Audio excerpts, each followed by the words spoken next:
So welcome back to another video. आज हम discuss करेंगे टीएसएस पीडीसीएल के यानी कि Telangana state southern power distribution corporation limited. बहुत लंबा नाम था। तो ये पेपर में जो क्वेश्चंस पूछे गए थे वो हम लोग आज डिस्कस करेंगे, क्योंकि ये जो क्वेश्चंस है वो हमें महाट्रांसको के लिए हेल्पफुल हो सकते हैं। इसमें बहुत सारे क्वेश्चन पूछे गए थे, डिफरेंट सभी ऑलमोस्ट सभी सब्जेक्ट इन्होंने कवर करने की कोशिश की थी, जिसमें पावर इलेक्ट्रॉनिक्स था, पावर सिस्टम था, इलेक्ट्रिकल मशीन्स था, measurement, analogue, control system, digital networks, EMF और मैथ्स भी थे। लेकिन वो ईएमएफ मैथ्स हम लोग कवर नहीं करेंगे क्योंकि हमारे लिए कोई भी काम का नहीं हो महाट्रांसको के लिए। तो बाकी के जो कोई भी क्वेश्चन है वो हम लोग डिस्कस करेंगे। सारे क्वेश्चन हम लोग एक साथ कवर करने की कोशिश करेंगे, यानी कि मल्टीपल सब्जेक्ट का हमारा यहाँ पे रिवीजन है वो हो जाएगा। क्वेश्चन पेपर मैंने पूरा देख लिया, बहुत ही आसान क्वेश्चन थे, हम लोग इजी से मॉडरेट में उसको कन्वर्ट कर सकते, कैटेगराइज कर सकते उसको।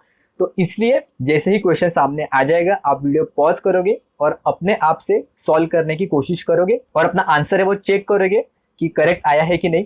क्वेश्चन का आंसर मैंने यहाँ पे 2 से 3 अप्रोचेस भी बताए। कुछ क्वेश्चंस है जहाँ पे मैंने 2 या 3 अप्रोच भी बताए एक ही क्वेश्चन को सॉल्व करने के लिए।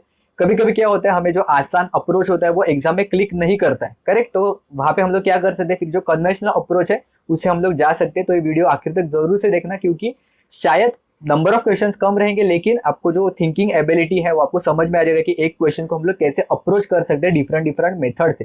तो जैसे हम लोग डिफरेंट अप्रोच अगर एक ही क्वेश्चन में लगाने की कोशिश करेंगे तो हमारे डिफरेंट कंसेप्ट भी क्लियर हो जाएंगे और हमें एक नया एक नजरिया भी मिल जाएगा क्वेश्चन को कैसे सॉल्व करते हैं, या फिर कुछ हमें आइडिया भी नहीं रहेगा क्वेश्चन के रिलेटेड, कभी कभी हम लोगों ने पढ़ा भी नहीं होगा, फिर भी हम लोग फाइनल आंसर तक कैसे पहुंच सकते हैं with the help of options. ऐसे भी हम लोग बहुत सारे क्वेश्चन में डिस्कस करेंगे। तो स्टार्ट करते हैं फिर आज का lecture in 3, 2, 1 start.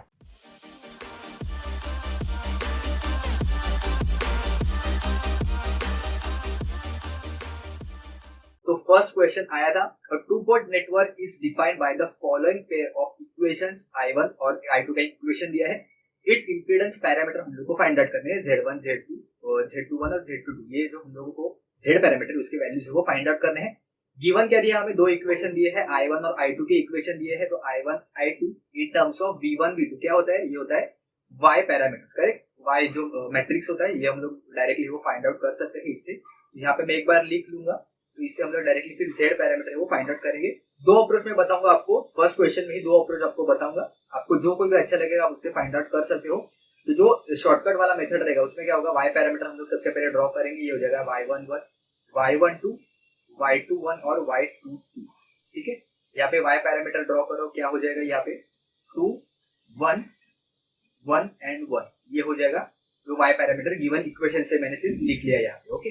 Y parameter क्या होता है, I1, I2 in terms of function of V1 and V2, okay. इससे हम लोग Z पैरामीटर कैसे फाइंड आउट कर सकते हैं, हम लोगों को Y पैरामीटर का अगर हम लोगों ने इनवर्स कर दिया तो हमें डायरेक्टली Z पैरामीटर है वो मिल जाएगा, ओके। आप ऐसे मत कर देना Z11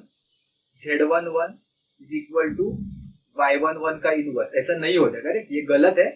ये अगर आप करोगे तो आपका आंसर है वो गलत आ जाएगा, ऐसे नहीं हो सकता। इंडिविजुअल पैरामीटर का इंडिविजुअल कंपोनेंट है उसका इनवर्स नहीं कर सकते, कंप्लीट मैट्रिक्स का आपको इनवर्स करना पड़ेगा। तो यहाँ पे क्या हो जाएगा, इनवर्स करने के लिए यहाँ पे मैट्रिक्स का एडजॉइंट ऑफ वो particular matrix and divided by del y, okay. Similarly हम लोग Y पैरामीटर से Z पैरामीटर और Z पैरामीटर से Y पैरामीटर हम लोग दोनों फाइंड आउट कर सकते हैं एक दूसरे के हेल्प से। तो एडजॉइंट ऑफ Y क्या हो जाएगा, यहाँ पे Y11 और Y22 है वो एक दूसरे के साथ इंटरचेंज हो जाएंगे, और जो Y12 और Y21 है उसके साथ सिर्फ ये माइनस साइन है वो यहाँ पे आ जाएगा, ओके। उसका प्लेस सेम रहेगा, Y12 और Y21 का सिर्फ माइनस साइन यहाँ पे ऐड हो जाएगा और डिनोमिनेटर में आएगा डेल y। डेल y क्या होता है, क्रॉस मल्टीप्लीकेशन, तो हम लोगों को पता ही होगा अब तक। तो यहाँ पे डेल y का वैल्यू हम लोग सबसे पहले फाइंड आउट करेंगे। डेल y का वैल्यू कितना है, del y is nothing but Y22 multiply by Y11 minus Y21 into Y12, okay. ये कितना हो जाएगा, ये क्रॉस मल्टीप्लाई 2 एंड माइनस 1, तो 2 माइनस 1 हो जाएगा डेल, यानी कि डेल y का वैल्यू हम लोग को डायरेक्टली 1 मिल गया है। तो हम लोग सिर्फ अभी ऊपर वाला जो फाइंड आउट करते हैं जो वैल्यूज रहेगा वो, तो यहाँ पे हम लोगों को जो Z का पैरामीटर मिलेगा वो कितना मिलेगा, Z2 तो मैं डायरेक्टली लिखूंगा यहाँ पे, ये हो जाएगा 1, यहाँ पे हो जाएगा ये -1, यहाँ पे हो जाएगा -1, ये हो जाएगा यहाँ पे 2। फिर तो Z पैरामीटर हम लोग को डायरेक्टली मिल गए, सिर्फ हम लोगों ने इनवर्स किया, Y पैरामीटर का इनवर्स किया, Y मैट्रिक्स का इनवर्स किया, मतलब adjoint of Y and del Y। इससे हम लोग डायरेक्टली फाइंड आउट कर सकते हैं। ये सिर्फ आपको अभी मैं इतना आपको एक्सप्लेन कर रहा हूँ, इसलिए इतना टाइम लगेगा, नहीं तो आपको डायरेक्टली आंसर है वो मिल जाएगा। ऑप्शन सी यहाँ पे करेक्ट ऑप्शन है वो हो जाएगा। ये हो गया अप्रोच 1। हम लोग अभी सेकंड अप्रोच से देखते हैं इसका आंसर है वो कैसे आ सकता है। सेकंड अप्रोच में हम लोग क्या कर सकते हैं, जो इक्वेशन दिया है उसको हम लोग एडजस्ट करने की कोशिश करेंगे। तो देखो सबसे पहले हम लोगों को क्या दिया है, I1 in terms of V1 and V2। तो हम लोग क्या करेंगे, V1 V2 in terms of I1 I2। Z parameter is nothing but the V1 equation of V1 and V2 in terms of the function of I1 and I2। ठीक है, तो V1 और V2 हम लोग फाइंड आउट करने की कोशिश करेंगे। यहाँ पे क्या हो जाएगा इक्वेशन, तो इक्वेशन को अगर हम लोगों ने एडजस्ट कर दिया तो क्या हो जाएगा, V2 यहाँ पे मैं लिख रहा हूँ, V2 हो जाएगा I1 minus twice of the V1, correct. और ये सेकंड इक्वेशन से बनेगा V2 is equal to I2 minus V1। Same equation को मैंने सिर्फ रीअरेंज किया है, तो अभी हमारे पास दो इक्वेशन बन गए, इक्वेशन 1 और ये हो जाएगा इक्वेशन 2। तो अभी हम लोग क्या करेंगे, यहाँ पे दोनों इक्वेशन में V2 कॉमन है, तो दोनों इक्वेशन हम लोग इक्वेट करेंगे यहाँ पे। तो हो जाएगा I1 minus 2V1 is equal to I2 minus V1। Okay, V1 एक साइड पे लूंगा, I1 I2 एक साइड पे ले लूंगा यहाँ पे, तो ये कितना हो जाएगा I1 minus I2 is equal to 2I1 यहाँ पे चला गया, 2V1 यहाँ पे चला गया, तो 2V1 माइनस V1 ये हो जाएगा V1। ओके, तो ये इक्वेशन हम लोगों को मिल गया यहाँ पे। ठीक है, ये हो जाएगा इक्वेशन ए लिख लूंगा। हम लोग चेक करेंगे V1 यानी कि ये Z11 और Z12 का हम लोग चाहिए, तो ऑप्शन में चेक करेंगे। ये हो जाएगा Z11, ये हो जाएगा Z12 यानी कि 1 एंड माइनस 1। तो ऑप्शन में आप चेक करोगे तो आपको सिर्फ एक ही जो ऑप्शन है ये डायरेक्टली आपको करेक्ट है वो मिल जाएगा। अगर आप ऑप्शन एलिमिनेशन के थ्रू जाओगे तो सेकंड ऑप्शन पे आपको चेक करने की जरूरत नहीं है, लेकिन आप सेकंड इक्वेशन भी चाहिए तो फाइंड आउट कर सकते हो। मैं यहाँ पे नहीं दिखा रहा हूँ, आपको सिर्फ अप्रोच बता रहा हूँ, आप चेक करके देखना कि सेम आंसर आ रहा है कि नहीं। अभी हम लोगों को यहाँ पे V1 का वैल्यू मिला, करेक्ट। तो हम लोग अभी सेम यहाँ पे अभी क्या करेंगे, V2 एक साइड पे लेने के बजाय हम लोग अभी V1 है वो एक साइड पे लेंगे, तो हम लोग को यहाँ पे इक्वेशन मिलेगा, कितना हो जाएगा ये 2V1 is equal to I1, 2V1 is equal to I1 minus V2। Okay, तो इससे हम लोग को V1 निकाला, तो ये कितना हो जाएगा, V1 is equal to I1 minus V2 whole divided by 2। तो ये हो जाएगा equation number 3।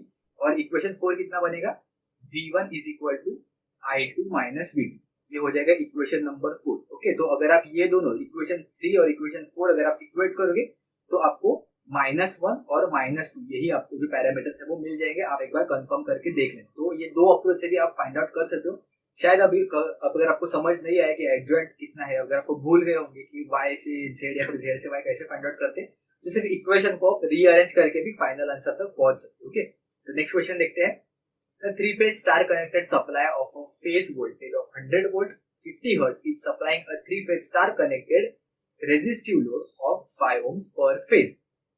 Find the total active power supplied to the load. ठीक है, स्टार कनेक्टेड लोड है जिसमें रेजिस्टेंस है सिर्फ, और हर एक पर फेज रेजिस्टेंस का वैल्यू इन्होंने दिया है 5 ohms है। सप्लाई जो है वो भी इन्होंने स्टार में कनेक्ट किया है, ऐसे इन्होंने कहा है। जो सप्लाई है वो भी हम लोग स्टार में कनेक्ट करेंगे, कोई प्रॉब्लम नहीं है यहाँ पे। ठीक है, कनेक्ट करेंगे हम लोग यहाँ पे जो स्टार पॉइंट है, और जो फेज वाइज है वैसा ये कनेक्ट हो जाएगा यहाँ पे, ये कनेक्ट हो जाएगा यहाँ। ठीक है, ऐसा कुछ सर्किट है। सर्किट ड्रॉ करेंगे तो हम लोग को आसानी से समझ में आ जाएगा। फेज का वैल्यू इन्होंने दिया है 100 वोल्ट है, ओके, एंड 50 हर्ट्ज है। हम लोगों को सिर्फ कितना फाइंड आउट करना है, total active power supplied to the load. Okay, total active power हम लोगों को फाइंड आउट करना है। तो टोटल पावर कितना हो जाएगा, is equal to the 3 times of the per phase power. Okay, 3 times of the per phase power. Per phase power के लिए हम लोग क्या कर सकते हैं, VPH square divided by R कर सकते हैं। वोल्टेज भी अवेलेबल है, रेजिस्टेंस का वैल्यू भी अवेलेबल है। टोटल पावर ये हो जाएगा 3 मल्टीप्लाई बाय VPH का वैल्यू कितना है 100, 100 का स्क्वायर डिवाइडेड बाय R का वैल्यू कितना दिया है 5। ओके, तो अगर आप ये कैलकुलेट करोगे तो आपको आंसर मिलेगा 6000 वाट या फिर 6 किलोवाट। तो ऑप्शन ए है यहाँ पे करेक्ट ऑप्शन हो जाएगा। 3 से मल्टीप्लाई करना मत भूलना, क्योंकि ये सिर्फ पर फेज पावर है और हम लोगों को टोटल पावर है वो पूछ है। इसलिए अगर आप 3 से मल्टीप्लाई करना भूल जाओगे तो इन्होंने ऑप्शन में 2000 वैट्स भी दिया है। ठीक है, तो अगर आप जल्दबाजी में करोगे तो आपका आंसर शायद गलत हो सकता है। तो आप नहीं तो आप single phase power find out करोगे। ओके, नेक्स्ट क्वेश्चन की तरफ चलते हैं। The voltage phasor of a circuit is 10 at an angle 15 degree volt and the current phasor is 2 at an angle minus 45 degree ampere. The active and the reactive power of the circuits are. तो यहाँ पे हम लोग सबसे पहले formula है वो लिख लेंगे। Active power and reactive power पूछा, करेक्ट। एक्टिव पावर का फॉर्मूला क्या होता है, 3 फेज है, सिंगल फेज है, single phase. Okay, single phase का फॉर्मूला क्या होगा यहाँ पे VRMS IRMS कॉस फाई, और जो रिएक्टिव का होगा वो हो जाएगा VRMS IRMS साइन फाई, मतलब phi is the angle between voltage and current. तो VRMS IRMS यहाँ पे हम लोग को फाइंड आउट करना है। ओके, तो यहाँ पे ध्यान देने वाली बात क्या है यहाँ पे, अगर आपको मैग्नीट्यूड और एंगल आपको ये पर्टिकुलर टर्म्स में देंगे तो ये जो पर्टिकुलर जो वोल्टेज होता है वो VRMS होगा, यानी कि ऐसे होता है VRMS at an angle theta V, और ये हो जाएगा IRMS at an angle theta I। Okay, current का यहाँ पे एंगल हो जाएगा। तो यहाँ पे अगर आप मैग्नीट्यूड है वो मैक्सिमम कंसिडर नहीं करना है, आपको आरएमएस वैल्यू ही कंसिडर करना है, क्योंकि जनरलाइज फॉर्म है। अगर आपको मैक्सिमम कब होगा, ये ऐसे होता है VM साइन ओमेगा टी या फिर IM साइन ओमेगा टी। ठीक है, अगर आपको साइन ओमेगा टी या फिर प्लस फाइव माइनस फाइव ऐसा कुछ रहेगा तो ये पर्टिकुलर अगर फॉर्मेट में देंगे VM IM sine omega T या फिर VM साइन ओमेगा टी ऐसे फॉर्मेट में देंगे तभी यहाँ पे का मैक्सिमम रहेगा, और मैक्सिमम को फिर हम लोग वहाँ पे आरएमएस में कन्वर्ट करेंगे। लेकिन यहाँ पे हम लोगों को सिर्फ एंगल के टर्म्स में दिया है तो आपको डायरेक्टली VRMS ही कंसीडर करना पड़ेगा। ये अगर आपको पता नहीं है तो लिख लेना, नहीं तो आंसर है वो गलत आंसर आ जाएगा। और इन्होंने ऑप्शन में दोनों आंसर दिए हैं, VM/√2 करके भी और डायरेक्टली VRMS का वैल्यू है वो यूज करके। ठीक है, तो VRMS का वैल्यू कितना यहाँ पे इन्होंने दिया है 10, IRMS का वैल्यू है 2 एंड cos फाई। तो cos फाई मतलब कितना है यहाँ पे देखो, रेफरेंस है यहाँ पे हम लोग ड्रॉ करेंगे। वोल्टेज का कितना है +15 डिग्री, यानी कि यहाँ पे ऊपर आ जाएगा, ये हो जाएगा +15 डिग्री, ये हो जाएगा वोल्टेज के लिए। और करंट कितना है -45 डिग्री, यानी कि यहाँ पे ये हो जाएगा यहाँ पे -45 डिग्री। ठीक है, तो अभी दोनों में एंगल कितना है, दोनों में एंगल कितना हो जाएगा, यहाँ से -45 से 0 पे आने तक 45 डिग्री एंड प्लस एडिशनल यहाँ पे 15 डिग्री, यानी कि इन दोनों के बीच में टोटल जो फाई का एंगल रहेगा वो हो जाएगा 60 डिग्री। ओके, आप फेजर ड्रॉ करोगे तो इजीली समझ में आ जाएगा, कंफ्यूजन नहीं होगा, डायग्राम हमेशा काम करता है। cos 60 कितना होता है, cos 60 हो जाएगा हाफ, करेक्ट। तो 20 into 1/2 ये हो जाएगा 10 वाट। ओके, 10 वाट तो ऑप्शन एक ही है यहाँ पे, डायरेक्टली आंसर मिल गया। सेकंड भी चेक करेंगे, कोई बात नहीं।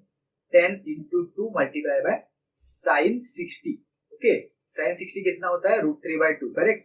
√3/2 20 into √3/2 ये हो जाएगा 10√3।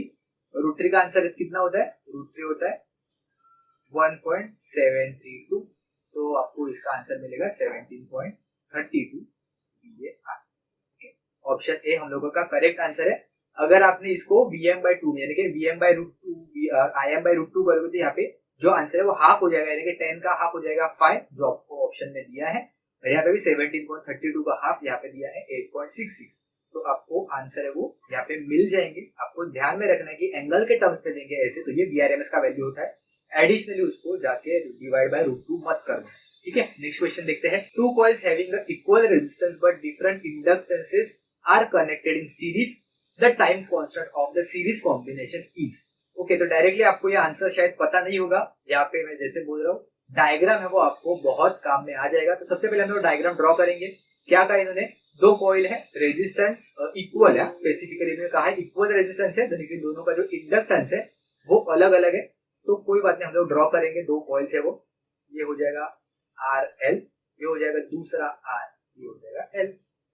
दोनों का रेजिस्टेंस R है, वैल्यू नहीं दिया है तो R ही कंसिडर करेंगे। ये हो जाएगा L1, ये हो जाएगा L2। Time constant of the RL circuit क्या होता है या फिर कॉइल का क्या होता है, टाइम कांस्टेंट इसका हो जाएगा T1 या फिर τ1 हम लोग कंसीडर करेंगे, तो हो जाएगा L1 डिवाइडेड बाय R। इसका टाइम कांस्टेंट क्या रहेगा, इसका हो जाएगा L2 divided by R, correct. अभी इन्होंने सेकंड कंडीशन क्या दिया है, time constant of the series combination है कि हम लोग दोनों को अभी यहाँ पे ऐड करेंगे, तो दोनों को ऐड करें सीरीज में हो जाएगा। ठीक है, ये कितना है R, ये है L1, ये हो जाएगा R, ये हो जाएगा L2। दोनों को हम लोग सीरीज में अगर ऐड करेंगे तो यहाँ पे एक ही R और L से रिप्रेजेंट करेंगे, R प्लस R ये हो जाएगा 2R, L1 प्लस L ये हो जाएगा L1 प्लस L2, डायरेक्टली मैं लिख लूंगा। इसका टाइम कांस्टेंट कितना बनेगा, L डिवाइडेड बाय R, यानी कि हो जाएगा L1 plus L2 divided by 2R। तो हम लोग को टाइम कांस्टेंट मिलेगा। अभी हम लोगों को इसके साथ कंपेयर करना है, ऑप्शन देख लेते हैं। Sum of the time constant of the individual coil. Okay, sum करके देख लेते क्या हो जाएगा, T1 प्लस T2, अगर सम करेंगे तो ये हो जाएगा L1 plus L2 divided by R, क्योंकि बेस कॉमन है तो ऐसे ही हो जाएगा। तो सम के इक्वल है क्या, नहीं, सम के इक्वल नहीं है, ऑप्शन 1 है वो गलत आंसर हो जाएगा। Average of the time constant of the individual coils, correct. Average of the time constant of the individual coil, अगर हम लोगों ने दोनों का एवरेज लिया या फिर दोनों कॉइल्स का इंडिविजुअल टाइम कांस्टेंट अगर हमने एवरेज किया तो यहाँ पे आप देख सकते हो L1 plus L2 divided by 2 तो ये एवरेज हो सकता है दोनों कॉइल्स का। अगर हम लोगों ने एवरेज लिया तो हम लोगों को ये टाइम कांस्टेंट है वो कॉम्बिनेशन ऑफ द दोनों सीरीज में अगर रहेंगे तो यहाँ पे मिल जाएगा। ऑप्शन बी हम लोगों को करेक्ट ऑप्शन मिल गया। ज्योमेट्रिक मीन भी नहीं है and product of the time constant भी नहीं है, हम लोग यहाँ पे देख लिया। तो ऐसे अगर आप ड्रॉ करके देखोगे तो आपको इजीली समझ में आ जाएगा क्वेश्चन एक्चुअली क्या है। नेक्स्ट क्वेश्चन देखते हैं। A sinusoidal waveform of a current is given in the following figure. Represent the current in the equation form में हम लोगों को रिप्रेजेंट करना है। ऑप्शन एलिमिनेशन के हेल्प से जाएंगे तभी फाइनल आंसर तक पहुंच जाएंगे। अगर आपको पता है शिफ्टिंग का, अगर आपको उतना इजीली आइडिया है तो आप वैसे भी जा सकते हो, लेकिन हम लोग ऑप्शन एलिमिनेशन के थ्रू जाएंगे, फाइनल आंसर पे इजीली पहुंच सकेंगे। ओके, मुझे तो ऐसा मेथड है वो इजीली लगता है। क्या करेंगे, सबसे पहले देखेंगे पीक। ये देखो Vm sin ओमेगा टी के रिप्रेजेंट में है Vm sin omega T plus 5। जैसे मैंने कहा था यहाँ पे Vm रहेगा तो मैक्सिमम वोल्टेज कितना है यहाँ पे 18 प्लस माइनस 18 है। तो ऑप्शन सी हम लोग को दिख रहा है 9 दिया है, गलत। यहाँ पे क्रॉस मार्क कर दो, 9 वाला तो नहीं है क्योंकि पीक हम लोगों को यहाँ पे 18 दिया है। अभी हम लोग क्या करेंगे, ये जो 5 के वैल्यूज हम लोग सब्स्टिट्यूट करने की कोशिश करेंगे और देखेंगे कि क्या आंसर है वो सही आ रहा है कि नहीं। सबसे पहले हम लोग देखो 5 का वैल्यू है वो यहाँ पे हम लोग 0 पे देखेंगे तो 0 पे हम लोगों का आंसर है वो 9 आना चाहिए। ओके, इसके लिए देखेंगे 0 पे वैल्यू सब्स्टिट्यूट किया तो क्या हो जाएगा, साइन ओमेगा टी का वैल्यू अगर मैंने यहाँ पे 0 डाल दिया तो कितना हो जाएगा, साइन 30। साइन 30 कितना होता है, हाफ। तो 18 मल्टीप्लाई बाय हाफ, तो एट 5 इज इक्वल टू 0 पे मुझे कितना मिलेगा, या फिर ओमेगा टी, ओमेगा टी लिख लूंगा यहाँ पे, ओमेगा टी या फिर 5 कुछ भी ले लो। 5 का वैल्यू अगर मैंने यहाँ पे 0 दिया तो साइन 30 हो जाएगा हाफ। तो इसका आंसर मुझे मिल जाएगा, इसका आंसर मिलेगा 9 एम्पियर। करेक्ट, 9 एम्पियर तो मिल गया। बाकी की ऑप्शन चेक करेंगे। सेकंड में क्या हो जाएगा, कॉस 0। ओके, कॉस 0 का वैल्यू है यहाँ पे मैंने डाल दिया, कॉस फिर हो जाएगा माइनस 150।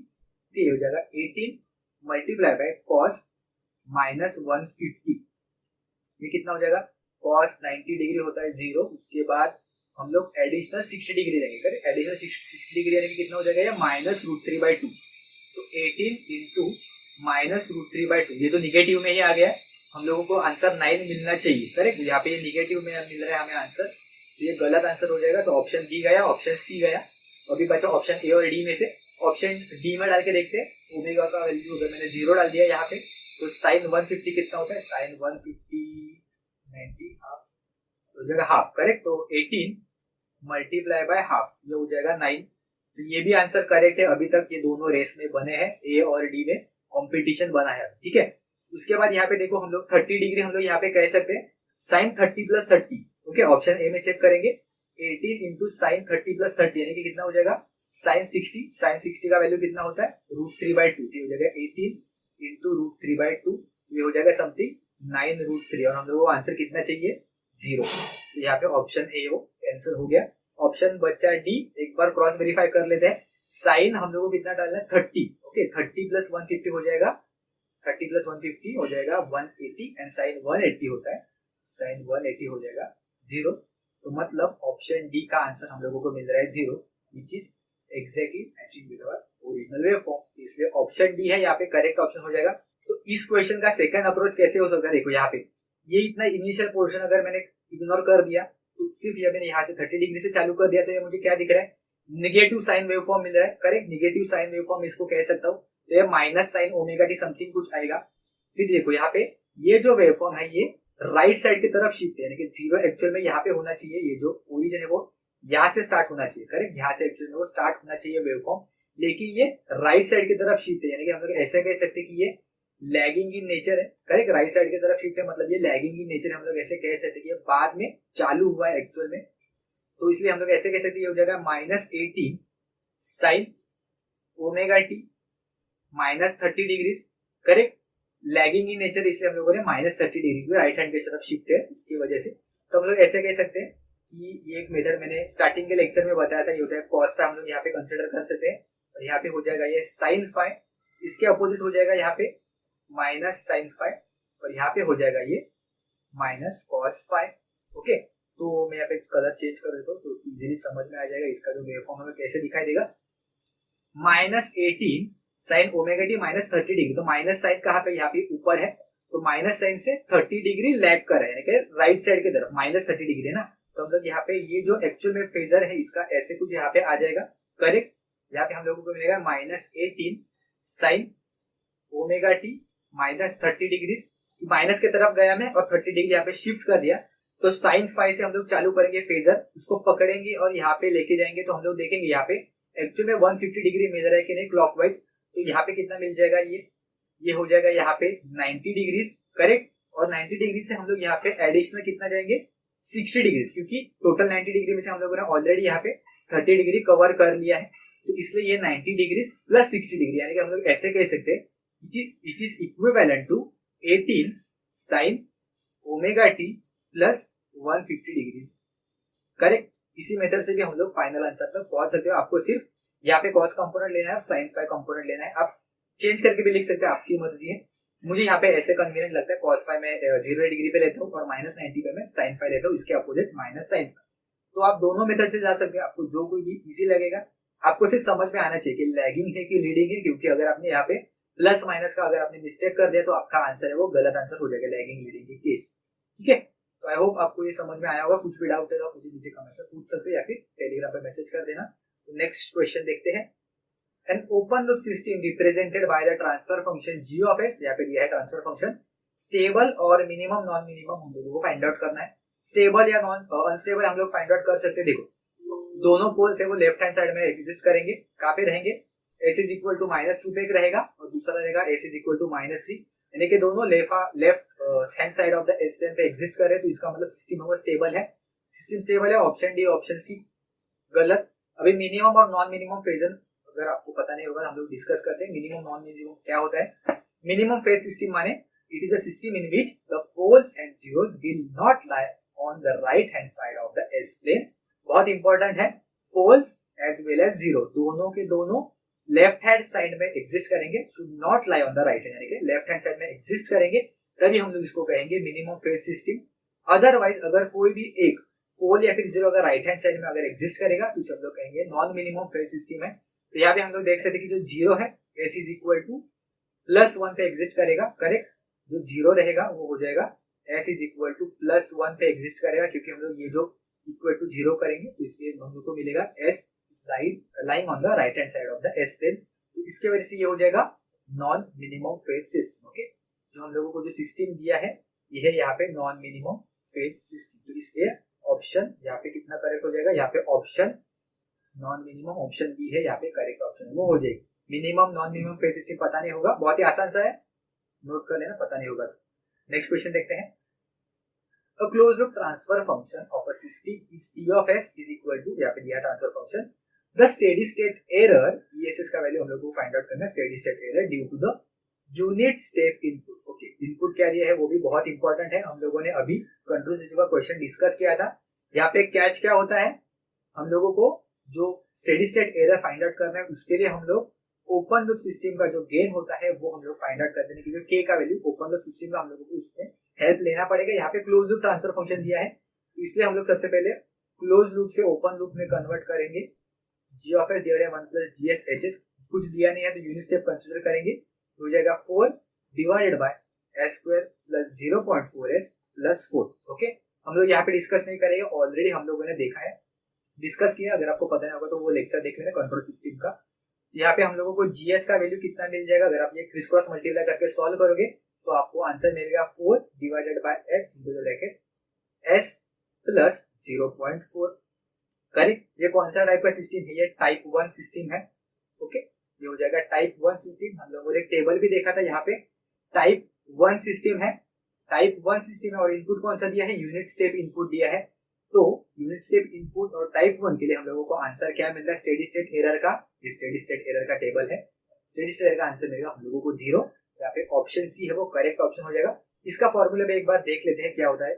ईएसएस का वैल्यू हो जाएगा, ESS is equal to limit s tends to 0, okay. ESS का वैल्यू नहीं होता, यहाँ पे केपी का वैल्यू होता है, ये हो जाएगा यहाँ पे केपी का वैल्यू हो जाएगा यहाँ पे g ऑफ s, ओके। तो यहाँ पे अगर हम लोगों ने s का वैल्यू सब्स्टिट्यूट किया, यानी कि gs का वैल्यू सब्स्टिट्यूट किया, s टेंड्स टू 0 सब्स्टिट्यूट किया, तो kp का वैल्यू हम लोगों को मिलेगा, कितना मिलेगा, इंफिनिटी, करेक्ट, क्योंकि ये हो जाएगा 4 डिवाइडेड बाय 0 इंटू 0.4, तो ये हो जाएगा इंफिनिटी। और ESS का वैल्यू कितना हो जाएगा, ESS is equal to 1 divided by 1 plus KP, correct. हम लोगों ने यहाँ पे सब्स्टिट्यूट किया 1 डिवाइडेड बाय 1 प्लस इंफिनिटी हो जाएगा 1 by infinity is equal to 0। Okay, तो दोनों मेथड से हम लोगों ने किया। अगर आपको टेबल याद है अच्छी बात है, नहीं याद है आप इस मेथड से जा सकते हो। नेक्स्ट क्वेश्चन पे देखते हैं, which of the following compensation is adopted for improving the transient response of a negative unity feedback system।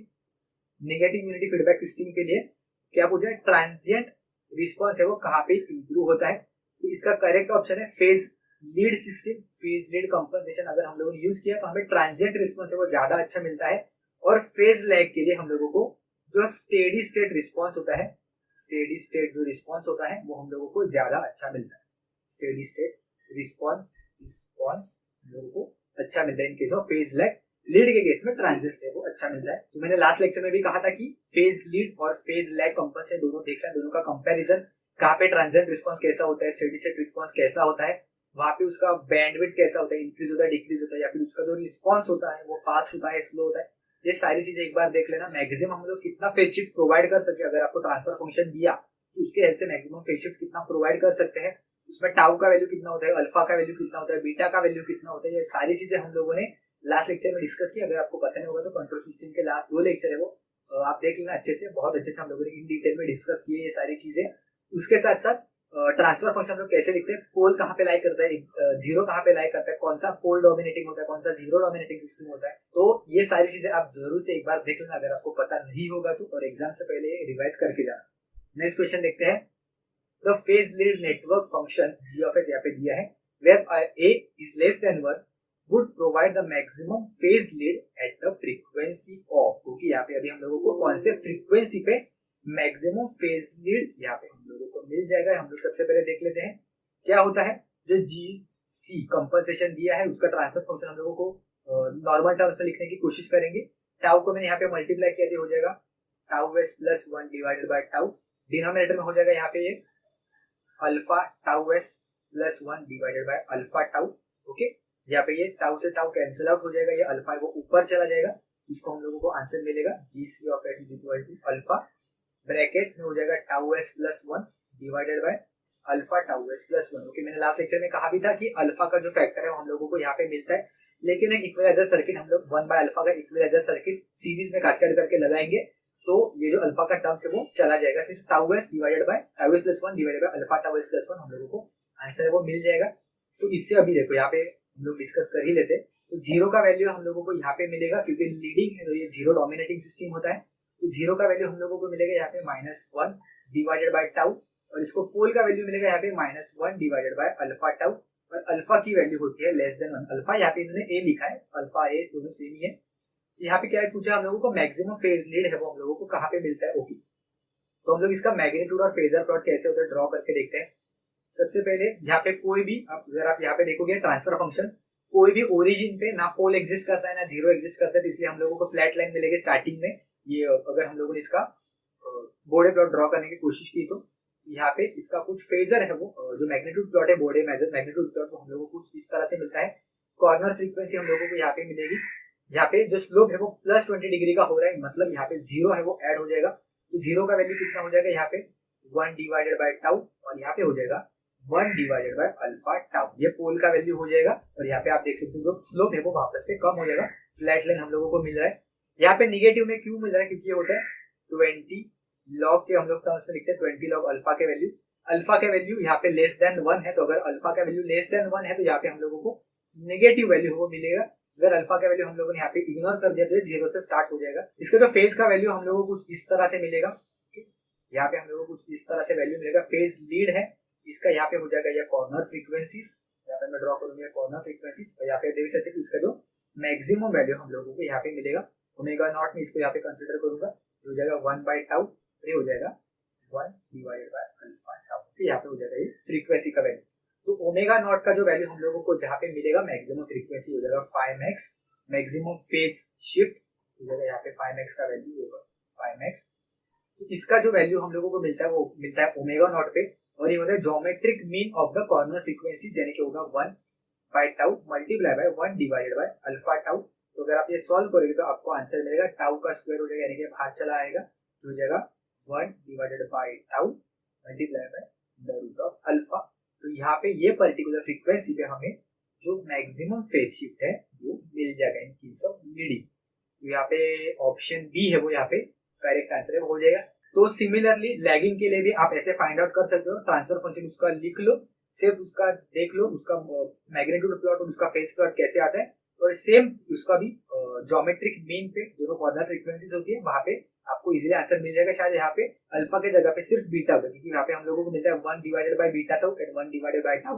अगर उसको मल्टीप्लाई करोगे तो आपको ऐसे आंसर मिलेगा 1 divided by tau and the root of beta in case of lag system. Next question is the transfer function of a system is given as, यहाँ पे दिया है transfer function. So this system is over damp, under damp, critical damp, ऐसा हम लोग को find out करना है। बहुत ही आसान सा बच्चों वाला क्वेश्चन है। डायरेक्टली जो स्टैंडर्ड इक्वेशन होता है उसे हम लोग कंपेयर करेंगे। जो सेकंड ऑर्डर सिस्टम होता है वो क्लोज लूप सिस्टम, ये होता है omega N square divided by S square plus 2 zeta omega N S plus omega N square. Correct. Directly सबसे पहले हम लोग ओमेगा एन का वैल्यू फाइंड आउट करेंगे। ओमेगा एन स्क्वायर कितना है, इज इक्वल टू 100 है, तो इससे हम लोग को मिलेगा ओमेगा एन का वैल्यू हो जाएगा 10। करेक्ट। और अभी हम लोगों को जीटा का वैल्यू होगा फाइंड आउट करना, तो ये मिल जाएगा 2 zeta omega N is equal to 20। Omega N का वैल्यू कितना है, 10 है, तो ये हो जाएगा zeta is equal to 20 divided by 2 into 10, यानी कि जीटा का वैल्यू हो जाएगा 1। और जीटा इज इक्वल टू 1 क्या होता है, क्रिटिकली डैम सिस्टम। हम लोगों ने कंट्रोल सिस्टम के लास्ट लेक्चर में अच्छे से डिस्कस किया है। ऑप्शन सी यहाँ पे करेक्ट आंसर हो जाएगा। अंडर डैम के लिए होता है zeta less than 1, over damp के लिए होता है zeta greater than 1। Next question देखते हैं। The electrical machines are design to have the maximum efficiency at. Okay, तो इसका आंसर आपको समझ के ही आंसर है वो टिक करना पड़ेगा, आपको डायरेक्टली आंसर नहीं मिलेगा। इसका ऑप्शन सी है वो करेक्ट आंसर है, near about full load. Okay, कुछ कुछ स्टूडेंट को लगेगा फुल लोड पे ऑपरेट करने के लिए होता है, लेकिन ऐसा नहीं है। वो बताता हूँ क्या होता है एक्चुअल में।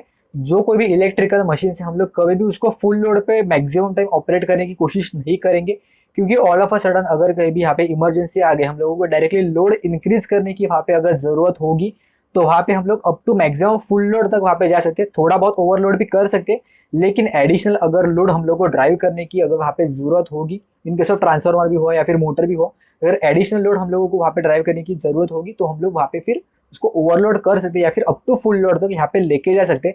लेकिन हम लोग कोई भी जो इलेक्ट्रिकल मशीन्स होता है वो मैक्सिमम अप टू हम लोग उसको 80% लोडिंग तक ही रखते हैं, यानी कि नियर द फुल लोड। कभी भी 50% पे भी नहीं रखते या फिर फुल लोड पे भी नहीं रखते, फिर ओवरलोड का तो सवाल ही नहीं आएगा। थोड़े ड्यूरेशन के लिए हम लोग उसको ओवरलोड या फिर फुल लोड पे ऑपरेट कर सकते हैं, लेकिन मैक्सिमम टाइम वो near the full load, up to 80% पे हम लोग उसको लोडिंग करते हैं। तो इसलिए इसी जगह पे हम लोगों को मैक्सिमम एफिशिएंसी चाहिए होगी, ऐसा हम लोग उसको डिजाइनिंग करते हैं। तो इसलिए ऑप्शन सी यहाँ पे करेक्ट ऑप्शन हो जाएगा। नेक्स्ट क्वेश्चन है the effect on the inductance and the capacitance of a transmission line with the increase in the transmission tower height will be. Okay, हम तो यहाँ पे देखते हैं डायग्राम में, अगर ट्रांसमिशन टॉवर का हाइट इंक्रीज हुआ तो यहाँ पे क्या हो जाएगा। देखो, ट्रांसमिशन टॉवर ये कुछ पोलैरिटी पे रहेगा और ग्राउंड को हम लोग जीरो पोलैरिटी है वैसा अज्यूम करते हैं, तो इन दोनों के बीच में हम लोगों को एक कैपेसिटिव जो इफेक्ट है वो दिखाई देगा। करेक्ट। ट्रांसमिशन लाइन के, दो ट्रांसमिशन लाइन के बीच में भी दिखाई देगा, या फिर transmission line with respect to ground भी हम लोगों को दिखाई देगा। लेकिन हम लोग यहाँ पे सिर्फ transmission tower with respect to the ground हम लोग यहाँ पे कंसिडर करेंगे, क्योंकि हाइट से रिलेटेड यहाँ पे हम लोगों को क्वेश्चन पूछा है। करेक्ट, ट्रांसमिशन टॉवर के हाइट से रिलेटेड क्वेश्चन पूछा है। तो कैपेसिटेंस का फॉर्मूला क्या आता है, C is equal to epsilon A divided by D। Correct, यानी कि हम लोग ऐसे कैसे थे, capacitance is inversely proportional to the distance between the plates, या फिर डिस्टेंस या पोलैरिटी हम लोग यहाँ पे कह सकते हैं। जैसे हम लोग डिस्टेंस बढ़ाते जाएंगे, यानी कि ये ट्रांसमिशन टॉवर का अगर हाइट बढ़ाते जाएंगे, तो ये जो D का वैल्यू है वो बढ़ते जाएगा, और अगर D का वैल्यू बढ़ते जाएगा तो जो कैपेसिटेंस का वैल्यू है वो कम होते जाएगा। करेक्ट, यानी कि अगर हम लोगों के यहाँ पे क्वेश्चन में क्या पूछा है, transmission tower increase, height increase कर दिया तो कैपेसिटेंस का वैल्यू है वो डिक्रीज हो जाएगा।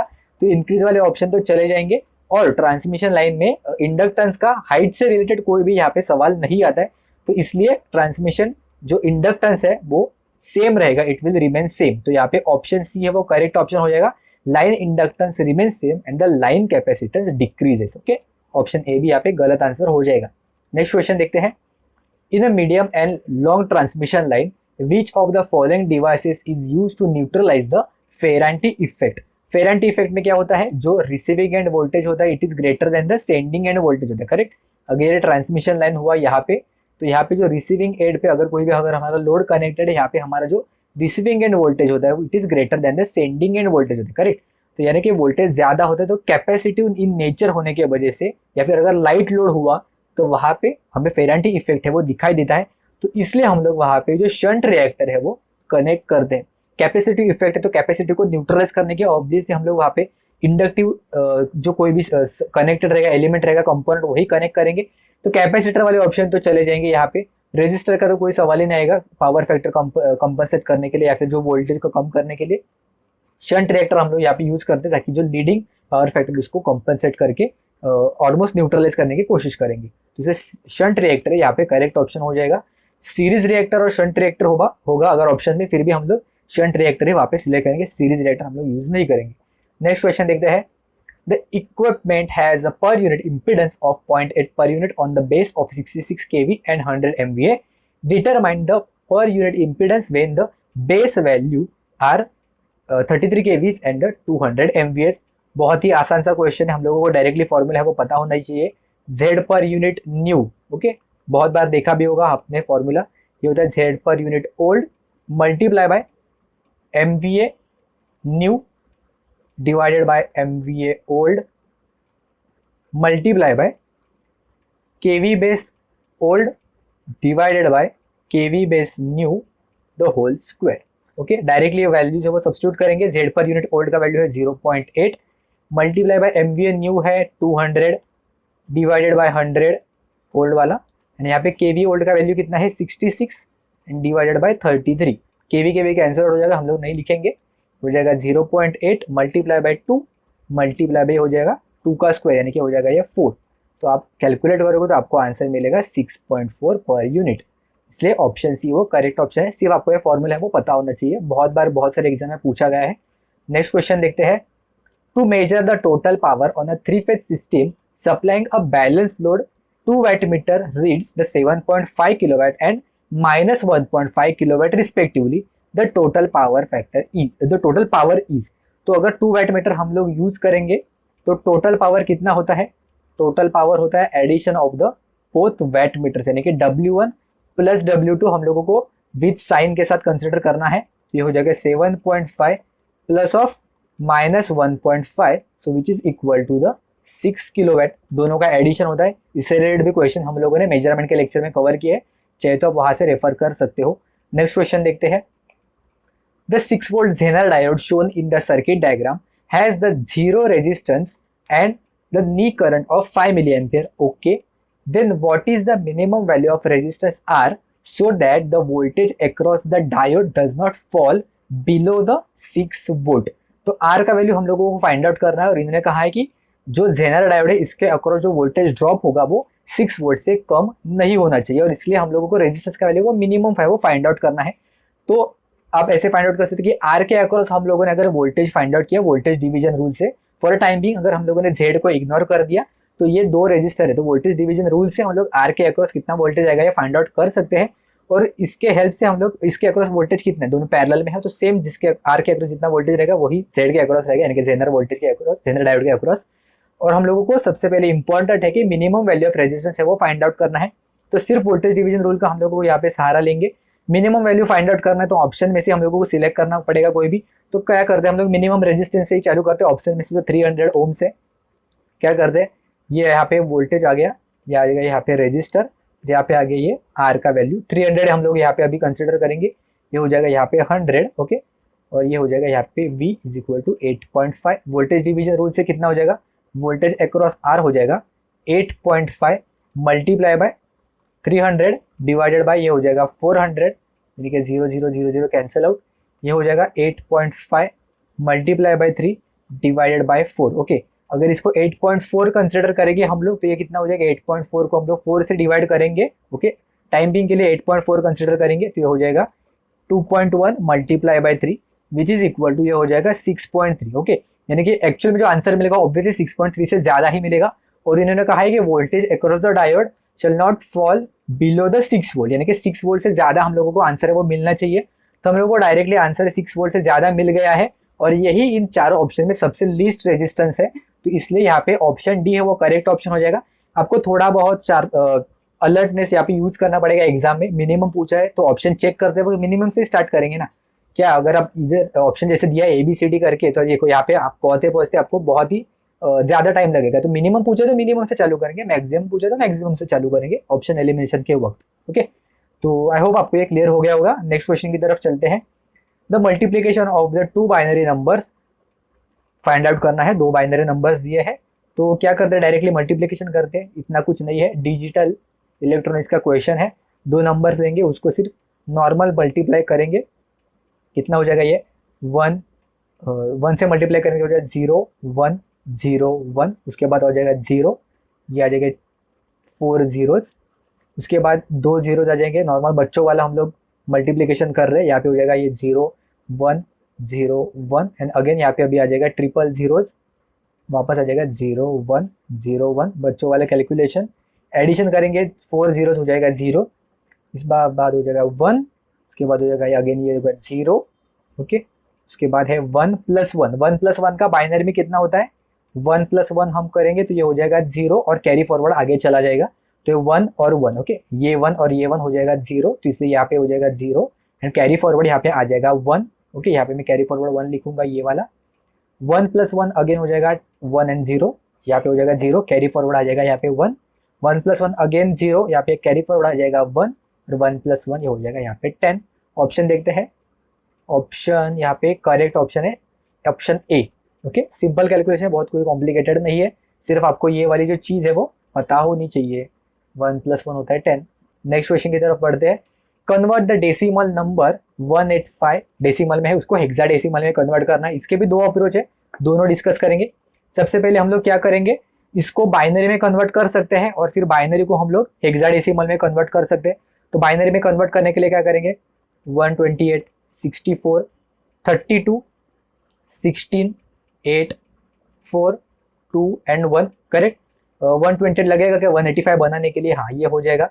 उसके बाद 64 अगर हम लोगों ने ऐड किया, 28 + 64 ये 85 के ऊपर चला जाएगा, तो मतलब इसका कोई ज़रूरत नहीं है। उसके बाद ऐड करेंगे 32, तो कितना हो जाएगा 28 + 32 ने के 160 हो जाएगा, तो चलेगा। 160 के बाद 16 ऐड किया तो 176 हो जाएगा। 176 के बाद अगर हम लोगों ने 8 ऐड किया तो 176 + 8 हो जाएगा, 76 + 8 हो जाएगा 184। ओके, 184 तो हो गया, इसकी ज़रूरत नहीं है, ये हो जाएगा 1। ये हो जाएगा, हम लोग हमारा आंसर है वो बाइनरी में मिल गया हम लोगों को। ओके, अभी बाइनरी को हम लोग डायरेक्टली हेक्साडेसिमल में कन्वर्ट करेंगे। तो हेक्साडेसिमल के लिए क्या करते हैं हम लोग, 4 के पेयर्स में कन्वर्ट करते हैं, ये 4 और ये हो जाएगा यहाँ पे 4। तो इसको हम लोग डायरेक्टली अभी बाइनरी में लिखेंगे, हेक्साडेसिमल में लिखेंगे, ये हो जाएगा 8 + 1 9। तो 9 हम लोग हेक्साडेसिमल में डायरेक्टली लिखते हैं, करेक्ट। और ये हो जाएगा, इसको भी वापस से हम लोग 8421 में कंसिडर करेंगे। ओके, इसको ट्रीट करेंगे हम लोग अभी यहाँ पे 8421 के तरह ही। ओके, ये 8421 में कितना हो जाएगा 8 + 2 ये हो जाएगा 10 + 1 11। ओके, तो हेक्साडेसिमल में हम लोग क्या करते हैं, ए के लिए लिखते हैं 10 और बी लिखते हैं फॉर 11, करेक्ट। सी लिखते हैं for 12 and so on up to F. तो यहाँ पे हो जाएगा 8 + 10 11 यानी कि हो जाएगा बी। ओके, तो हमारा आंसर करेक्ट आ जाएगा बी 9, ये करेक्ट ऑप्शन हो जाएगा। दूसरा मेथड क्या है, ये हो गया अप्रोच 1। सेकेंड अप्रोच में क्या करेंगे हम लोग, जो 185 है इसको हम लोग डिवाइड करेंगे 16 से डायरेक्टली। 185 को अगर हम लोगों ने डिवाइड किया 16 से तो कितना हो जाएगा, 16 को हम लोग 1 हो जाएगा, ये हो जाएगा 16। आंसर यहाँ पे कितना मिलेगा, डिनोमिनेटर में 2 और 5, 16 1 हो जाएगा, ये कितना हो जाएगा 16, बचा रिमाइंडर 9। ओके, तो हम लोग क्या करेंगे, ये जो ऊपर हम लोगों को क्वोशंट मिला है इसको हम लोग हेक्साडेसिमल में लिखने की कोशिश करेंगे कि 11 का हेक्साडेसिमल कितना आता है। 11 का हेक्स हम लोगों ने देखा बी, तो ऐसे मेथड से के लिए हम लोग सबसे पहले क्वोशंट लिखेंगे और उसके बाद हम लोग जो रिमाइंडर है वो लिखेंगे। ओके, क्वोशंट और उसके बाद रिमाइंडर, तो क्वोशंट कितना है बी, उसके बाद रिमाइंडर आ जाएगा 9। ओके, तो इसलिए यहाँ पे हेक्साडेसिमल से हम लोग हमारा जो आंसर है वो यहाँ पे करेक्ट ऑप्शन है वो हो जाएगा। आपके लिए होमवर्क देता हूँ ऑक्टल के लिए और हेक्स के लिए, ठीक है, दोनों का आंसर है मुझे बता देना। ऑक्टल के लिए अलग दे रहा हूँ, हेक्स के लिए अलग दे रहा हूँ। ऑक्टल के लिए आपको ऑप्शन है 553, इसका आप मुझे ऑक्टल में कितना का, ये डेसिमल का वैल्यू है। ओके, 553 डेसिमल में है, इसका ऑक्टल में कितना आ जाएगा ये मुझे बताओगे। और हेक्स में 817। ओके, ये दो है, इन दोनों का आप मुझे हेक्सा में कितना आ जाएगा, ये डेसिमल वैल्यूज है, इसका हेक्स में और ऑक्टल में कितना वैल्यू आ जाएगा आप मुझे नीचे कमेंट्स में बताओगे। अगर कुछ डाउट रहा तो मुझे टेलीग्राम पे मैसेज कर देना। नेक्स्ट क्वेश्चन की तरफ चलते हैं। The voltage gain of an amplifier without a feedback and with the negative feedback respectively are 100 and 50, determine the negative feedback factor beta. Okay, analogue control system दोनों से solve कर सकते हैं, सेम कंसेप्ट होता है दोनों में यूज। क्या होता है यहाँ पे इन्होंने कहा है जो फॉरवर्ड गेन है उसे हम लोग ए लिखेंगे, ओके, और जो फीडबैक है उसे हम लोग बीटा से लिखेंगे, ओके, ये हो जाएगा बीटा। ये फीडबैक पाथ आ गया यहाँ पे, ओके, नेगेटिव फीडबैक है ना, हाँ negative feedback, okay, negative feedback, okay. इन्होंने कहा है विदाउट फीडबैक उसका वैल्यू, जो गेन का वैल्यू है वो 100 है, यानी कि हम लोग ऐसे कह सकते हैं विदाउट गेन है कि बीटा अगर नहीं रहा पिक्चर में, अगर बीटा नहीं है तो सिर्फ फॉरवर्ड पाथ है, मतलब हम लोग ऐसे कह सकते हैं कि जो गेन रहेगा यहाँ पे ए का वैल्यू रहेगा, कैपिटल ए का वैल्यू हम लोगों को मिलेगा यहाँ पे 100, और बीटा का वैल्यू हम लोगों को यहाँ पे फाइंड आउट करना है, फीडबैक फैक्टर, यही हम लोगों को फाइंड आउट करना है, ओके। क्लोज लूप के लिए क्या आ जाएगा आंसर, क्लोज लूप का इन्होंने गेन दिया है 50, तो क्लोज लूप के लिए ट्रांसफर फंक्शन कैसे लिखते हैं हम लोग, transfer function for close loop होता है A divided by 1 plus A beta, correct. हम लोग यहाँ पे वैल्यू सब्स्टिट्यूट करेंगे, ट्रांसफर फंक्शन का वैल्यू दिया है इन्होंने ऑलरेडी 50, ए का वैल्यू है 100 डिवाइडेड बाय 1 प्लस 100 बीटा, यहाँ पे हम लोग एडजस्टमेंट करेंगे, हो जाएगा 1 plus 100 beta equal to 100 divided by 50, यानी कि कितना हो जाएगा 100 beta is equal to 2 minus 1, ये हो जाएगा beta is equal to 1 divided by 100 which is equal to beta is equal to 0.01, okay. Control system analogue दोनों से सॉल्व कर सकते हैं, कोई बात नहीं, सेम कंसेप्ट कंट्रोल का ही है, एनालॉग में हम लोग सेम यूज करते हैं। नेक्स्ट क्वेश्चन देखते हैं। A series RLC circuit is connected across a single phase AC voltage source. The voltage measured across R, L and C are 20, 40 and 55 respectively, and an ammeter measures the supply current as 3 ampere. What is the power factor of the circuit? बस बढ़िया question है। Draw करेंगे सबसे पहले circuit, okay, ये ammeter है, यहाँ पे मैं वोल्टेज अप्लाई करूँगा। सर्किट डायग्राम हम लोग ड्रॉ करेंगे ना तो बहुत ही आसानी से सारी चीज़ें हैं वो क्लियर हो जाएंगी। इसके अक्रॉस वोल्टेज ड्रॉप है 20 वोल्ट, इंडक्टर के अक्रॉस है 40 वोल्ट, ओके, ये RLC, और इसके अक्रॉस है 55 वोल्ट, और जो करंट मेजर करेगा, करंट इससे फ्लो होगा, वो उसका वैल्यू हमें मिलेगा 3 एम्पीयर, इन्होंने क्वेश्चन में दिया है। पावर फैक्टर हम लोगों को फाइंड आउट करना है, ठीक है। तो हम लोग क्या करेंगे, यहाँ पे सबसे पहले VR का वैल्यू कितना होता है, VR is equal to I times of the R, okay. VL inductor का जो वोल्टेज है वो हो जाएगा I times of the XL, and VC का वैल्यू है वो हो जाएगा I times of the XC। Current का वैल्यू हम लोगों को पता है, ओके, तो इससे हम लोग डायरेक्टली R, XL और XC का वैल्यू वो फाइंड आउट कर सकते हैं। R का वैल्यू कितना हो जाएगा, VR डिवाइडेड बाय I, यानी कि VR का वैल्यू कितना है 20 डिवाइडेड बाय 3 ओम्स, R का वैल्यू हम लोगों को मिल गया है। XL का वैल्यू कितना हो जाएगा, XL का वैल्यू उतना होगा VL डिवाइडेड बाय I, यानी कि कितना है VL कितना है 40 डिवाइडेड बाय 3, और XC का वैल्यू कितना दिया है VC डिवाइडेड बाय I, ये हो जाएगा 55 डिवाइडेड बाय 3, करेक्ट। इम्पीडेंस का वैल्यू टोटल हम लोग कैसे लिख सकते हैं, R plus J XL minus XC हम लोग ऐसे लिखते हैं, करेक्ट। ये होता है टोटल इम्पीडेंस का वैल्यू सर्किट का, सीरीज में है तो R का वैल्यू कितना है 20 divided by 3 plus J, XL का वैल्यू कितना दिया हम लोगों को मिला है 40 by 3 minus 55 divided by 3, correct. इसका आंसर कितना हो जाएगा 20 बाय 3, और ये कितना हो जाएगा plus J minus 15 divided by 3, यानी कि टोटल Z इम्पीडेंस का वैल्यू हमें मिलेगा 20 बाय 3 प्लस नहीं माइनस हो जाएगा यहाँ पे, ये कितना हो जाएगा -5, ओके, माइनस J5, क्योंकि कैपेसिटिव नेचर है तो इसके लिए हम लोग को माइनस यहाँ पे मिल गया। कैपेसिटिव नेचर मतलब हम लोग का जो पावर फैक्टर रहेगा वो भी लीडिंग इन नेचर रहेगा, तो लैगिंग वाले ऑप्शन तो यहाँ पे तुरंत क्रॉस कर देंगे, 2 ही लीडिंग के ऑप्शन बचे 50-50, ओके। तो यहाँ पे हम लोग अभी पावर फैक्टर का वैल्यू होगा कैसे फाइंड आउट कर सकते हैं, पावर फैक्टर का वैल्यू कितना होगा cos फाई होगा, वो कितना होता है cos फाई, या फिर जिसे हम लोग नॉर्मल फाई फाइंड आउट करेंगे। सबसे पहले फाई कैसे होता है हम लोग को फाइंड आउट करेंगे, तो tan inverse of imaginary upon real, imaginary part कितना है यहाँ पे फाई डिवाइडेड बाय 20 बाय 3, यानी कि कितना हो जाएगा tan inverse of 15 divided by 20, तो कितना हो जाएगा, कैलकुलेटर नहीं है कोई बात नहीं, tan इनवर्स ऑफ ये कितना हो जाएगा 5 से डिवाइड किया तो हो जाएगा 3 डिवाइडेड बाय 4, ओके। इसका भी आंसर पता नहीं है, कोई बात नहीं, हम लोग क्या करेंगे ट्रायंगल ड्रॉ करेंगे, ट्रायंगल के हेल्प से हम लोग फाई का वैल्यू फाइंड आउट करेंगे। tan inverse of imaginary, okay, phi value मैंने यहाँ पे लिखा, tan क्या होता है अपोजिट अपॉन एडजेसेंट, यानी कि अपोजिट वाला वैल्यू रहेगा यहाँ पे 3, एडजेसेंट वाला वैल्यू रहेगा 4, 3 इंटू 4 पाइथागोरस थ्योरम से हम लोगों को यहाँ पे आंसर मिल गया Z, ओके। तो इसका मतलब R का वैल्यू 4 के इक्वल रहेगा, अप्रोक्सीमेटली इक्वल, x का वैल्यू है वो कुछ 3 के मल्टीपल में रहेगा और जो z का वैल्यू है वो रहेगा हमारे 5 के मल्टीपल में। ओके, तो इसका हम लोग अभी क्या फाइंड आउट कर सकते हैं। cos 5 का वैल्यू हम लोग वैसे भी पता है ना, cos 5 का वैल्यू क्या होता है r divided by z। r का वैल्यू हम लोगों को मिल गया 4, z का वैल्यू मिल गया 5, डायरेक्टली आंसर मिल गया cos 5 इक्वल टू 0.8। 10 का वैल्यू पता होने की कोई जरूरत नहीं है, कोई बात नहीं, हम लोग ऐसे भी फाइंड आउट कर सकते हैं। और स्टार्टिंग में मिल गया हम लोग को लीडिंग इन नेचर है, तो 0.5 वाला भी ऑप्शन है वो चला गया। ऑप्शन डी यहाँ पे हमारा करेक्ट ऑप्शन है। अगर रिमेनिंग ऑप्शन तीनों के तीनों लैगिंग है तो डायरेक्टली हम लोग इधर से देख के पता कर सकते हैं कि 55 वोल्ट है कैपेसिटर का वैल्यू, कैपेसिटर के वोल्टेज अक्रॉस कैपेसिटर 55 वोल्ट है और इंडक्टर के अक्रॉस 40 वोल्ट है। तो यहाँ से हम लोग को पता चलेगा कैपेसिटर यहाँ पे डोमिनेटिंग इन नेचर है, तो इसलिए जो पावर फैक्टर रहेगा वो लीडिंग इन नेचर मिलेगा। तो इससे हम लोग 50-50 पे डायरेक्टली या फिर फाइनल आंसर तक इजीली पहुंच सकते हैं। आई होप आपको क्लियर हो गया होगा।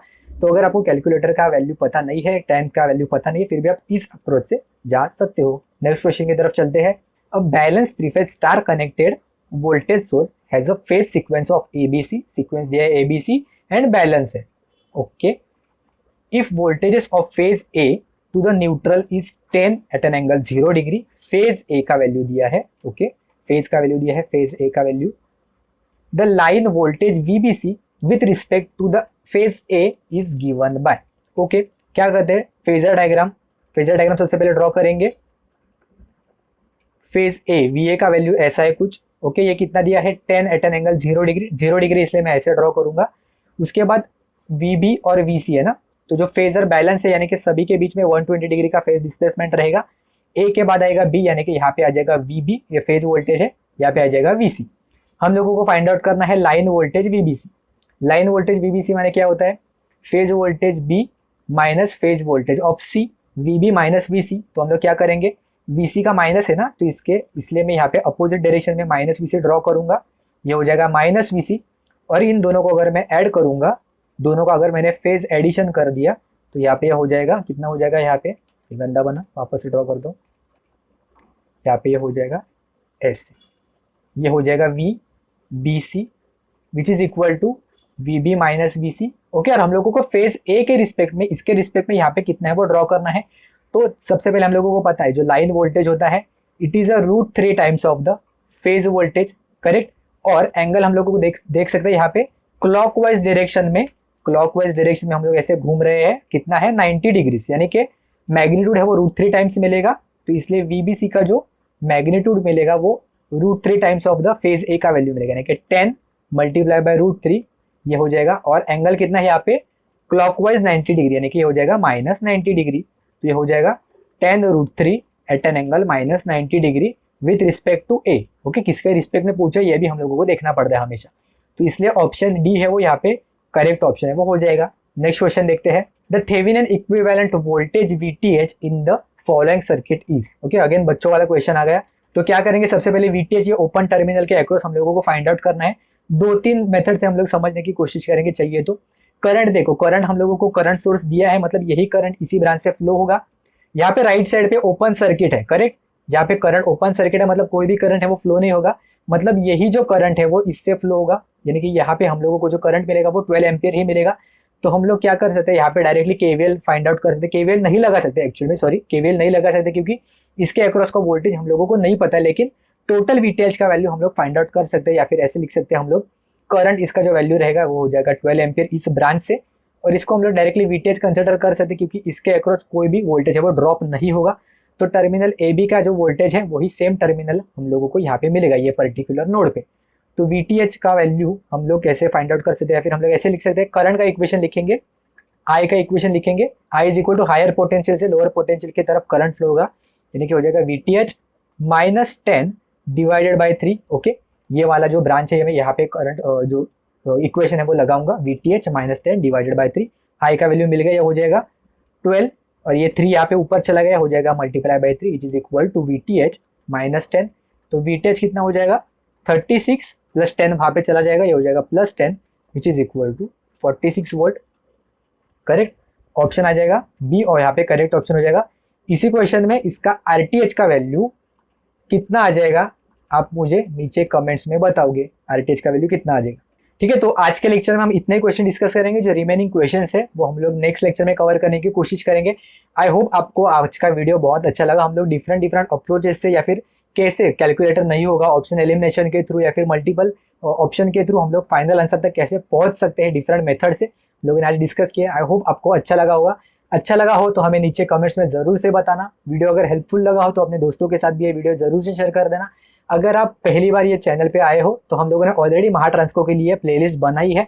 एग्जाम का डेट अभी तक आया नहीं है, पोस्टपोन हुआ है, लेकिन बहुत ही जल्द आ सकता है। तो इसलिए अपना प्रिपरेशन है वो कंटिन्यू करना, और वो चैनल की प्लेलिस्ट आपको वीडियो के एंड में है वो मिल जाएगी।